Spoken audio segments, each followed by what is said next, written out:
यदि किसी न्यायालय को यह विश्वास करने का कारण है कि कोई व्यक्ति जिसके विरुद्ध उसने वारंट जारी किया है फरार हो गया है या अपने को छिपा रहा है, जिससे ऐसे वारंट का निष्पादन नहीं किया जा सकता, तो ऐसा न्यायालय उससे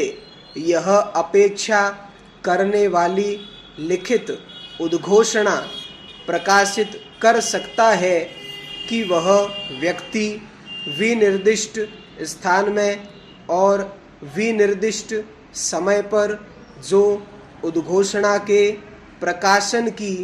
तारीख से कम 30 दिन पश्चात का होगा, हाजिर हो। यदि उद्घोषित व्यक्ति उद्घोषणा में विनिर्दिष्ट समय के अंदर हाजिर नहीं होता है तो कुर्क संपत्ति राज्य सरकार के व्ययनाधीन रहेगी और उसका विक्रय कुर्की की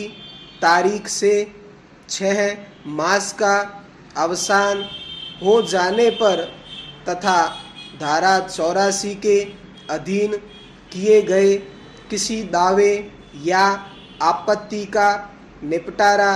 हो जाने पर ही किया जा सकता है। किंतु यदि वह शीघ्रतया और प्रकृत्या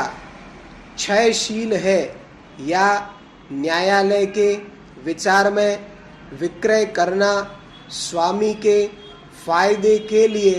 होगा, तो इन दोनों दशाओं में से किसी में भी जब कभी न्यायालय ठीक समझे उसका विक्रय करा सकता है। यदि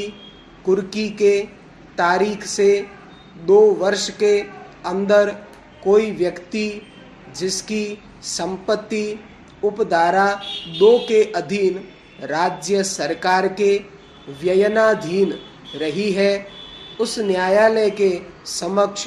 जिसके आदेश से वह संपत्ति कुर्क की गई थी या उस न्यायालय के समक्ष जिसके ऐसे न्यायालय अधीनस्थ हैं स्वेच्छा से हाजिर हो जाता है या पकड़कर लाया जाता है और उस न्यायालय को समाधानप्रद रूप में यह साबित कर देता है कि वह वारंट के निष्पादन से बचने के प्रयोजन से फरार नहीं हुआ या छिपा नहीं और यह कि उसे उद्घोषणा की ऐसी सूचना नहीं मिली जिससे कि वह विनिर्दिष्ट समय पर उपस्थित होता, तो ऐसी संपत्ति का या यदि वह विक्रय कर दी गई है तो विक्रय के शुद्ध आगमों का या यदि उसका केवल कुछ भाग विक्रय किया गया है तो ऐसे विक्रय के शुद्ध आगमों और अवशिष्ट संपत्ति का कुर्की के परिणाम स्वरूप उपगत सब खर्चों को उसमें से चुकाकर उसे परिधान कर दिया जाएगा। यदि उद्घोषित व्यक्ति उद्घोषणा में विनिर्दिष्ट समय के अंदर हाजिर हो जाता है तो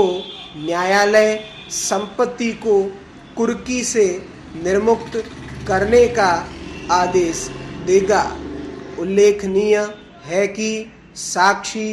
ओम प्रकाश राय प्रतिरक्षण में स्वीकार करता है कि जब्तशुदा तार न्यायालय में प्रस्तुत नहीं किए गए हैं।